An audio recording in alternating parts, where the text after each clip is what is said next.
Rais Jakaya Kikwete amemkabidhi hati ya idhini mwanzilishi na mshauri wa Chuo Kikuu cha Aga Khan mtukufu Aga Khan, ikiwa ni kutambua mchango wake katika sekta ya elimu na afya hapa nchini. Mwandishi wetu Catherine Nyoni ameandaa taarifa ifuatayo.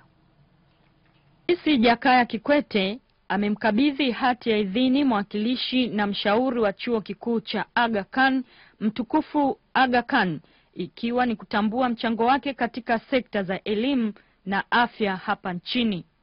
Rais Kikwete amekabidhi hati hiyo Ikulu jijini Dar es Salaam na kusema Tanzania inatambua mchango wa mtukufu Aga Khan kutokana na mchango wake katika maendeleo ya sekta za elimu na afya hapa nchini. Amesema Chuo Kikuu cha Aga Khan hapa nchini kimesaidia kupunguza tatizo la rasilimali watu, hasa katika masuala ya sayansi, hisabati na kompyuta.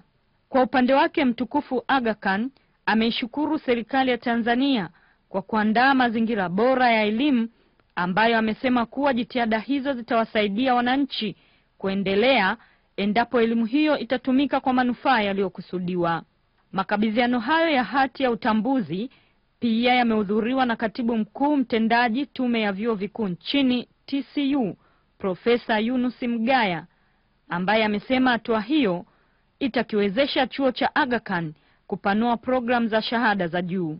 Chuo Kikuu cha Aga Khan hapa Tanzania sasa kina uhuru na ruksa ya kufanya shughuli zake za kielimu, kupanua taaluma, kupanua idadi ya programu za degree au za shahada ambazo wanatoa hapa, na kama mlivyosikia wao wanaegemea zaidi kwenye taaluma za sayansi, za teknolojia, lakini pia za utabibu au udaktari.